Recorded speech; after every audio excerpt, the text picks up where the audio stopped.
انہیں اپنی نوکری سے ہاتھ دھونا پڑے، ایک پولیس افسر ہونے کے باوجود انہیں انصاف نہیں ملا۔ میکسیمم پنشمنٹ جو ان سی تھی وہ تھی 5 سال، اور میں نے اس مقدمے میں 4.5 سال جیل میں گزارے۔ بنیادی طور پہ کیا الزام آپ پہ تھا اور آپ اپنی صفائی میں کیا کہتے ہیں؟ کہ یہ خاتون نے کہا ہے کہ میری نازیبا تصاویر، تو یہ تصاویر صرف خاوند کے پاس ہی ہو سکتی ہیں۔ آپ کے سابقہ سسر جسٹس ریٹائرڈ سید زاہد حسین صاحب، اس کی وجہ سے آپ کو یہ انصاف نہیں ملا؟ چشمالہ طارق تھی جو خاتون متسد تھیں، جی، ان کا اور جسٹس زاہد حسین جو میرے سابقہ سسر صاحب ہیں، ان دونوں کا آپس میں ایک گہرا تعلق تھا۔ عارف علی صاحب صدر پاکستان آ چکے ہوئے تھے، ان کے زاہد صاحب کے ساتھ خصوصی مراسم، دیکھیں وہ کسی سے ڈھکے چھپے نہیں ہیں۔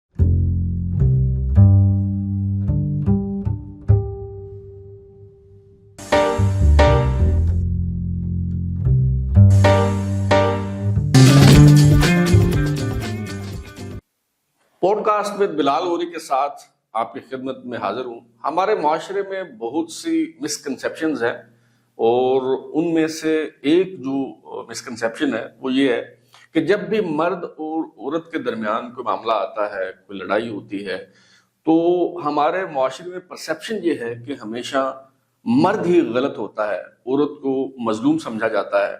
اور دوسری پرسیپشن جو ہے وہ ہمارے معاشرے میں وہ یہ ہے کہ پولیس کا محکمہ جو ہے وہ بڑا بدنام ہے اس حوالے سے کہ جی اگر اپنے پیٹی بھائیوں پہ کوئی بات آتی ہے تو پیٹی بھائی جو ہیں وہ بچانے کی کوشش کرتے ہیں اسے، تو اگر کسی پولیس والے کے خلاف آپ کارروائی کرنا چاہیں تو یہ کارروائی جو ہے وہ ممکن نہیں ہوتی، کیونکہ پولیس والے جو ہے وہ اپنے پیٹی بھائی کا ہی جو ہے وہ ساتھ دیتے ہیں۔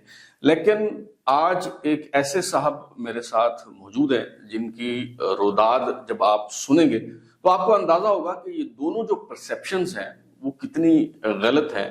اور ایک صاحب جو پولیس افسر تھے، ان کا اپنی بیوی کے ساتھ جھگڑا ہوا اور الٹیمیٹلی علیحدگی ہو گئی، لیکن یہ علیحدگی انہیں اتنی مہنگی پڑی کہ انہیں اپنی نوکری سے ہاتھ دھونا پڑے، اور ایک پولیس افسر ہونے کے باوجود انہیں انصاف نہیں ملا، اور وہ آج بھی انصاف کے اصول کے لیے در بدر کی ٹھوکریں کھا رہے ہیں۔ جیل جانا پڑا انہیں، ایف آئی اے میں ان کے خلاف مقدمات ہوئے، نیب میں ان کے خلاف جو ہے وہ کیس ہوا۔ تو آئیے بات کرتے ہیں جنید ارشد صاحب سے، اور ان سے معلوم کرتے ہیں کہ دراصل ان کے ساتھ ہوا کیا ہے۔ جی جنید صاحب، پہلے تو ذرا اپنا اگر تعارف کروا دیں۔ اتنا تو ہم جانتے ہیں کہ آپ ڈی آئی جی تھے اور گلگت بلتستان میں آپ کی آخری پوسٹنگ تھی، تو تھوڑا اپنے بارے میں، اپنے سنا ہے آپ کے والد صاحب بھی پولیس میں تھے، دادا بھی۔ جی بہت شکریہ بلال غوری صاحب کہ آپ نے مجھے یہاں پہ بلایا اور موقع دیا کہ جو اصل حقیقت ہے، اصل حقائق ہیں، ان سے میں آپ کو اور سب کو آگاہ کر سکوں۔ بالکل درست آپ نے کے پاس انفارمیشن ہے۔ جی میرے والد صاحب بھی ایک سینئر پولیس آفیسر تھے، تو وہ ڈی پی او تک آخری اسائنمنٹ تھی ان کی، وہ ریٹائر ہوئے تھے۔ ابھی چند ماہ پہلے ان کی وفات ہو گئی۔ اور میرے دادا بھی ایک سینئر پولیس آفیسر تھے، اور میں اپنی 3rd جنریشن تھا پولیس سروس میں۔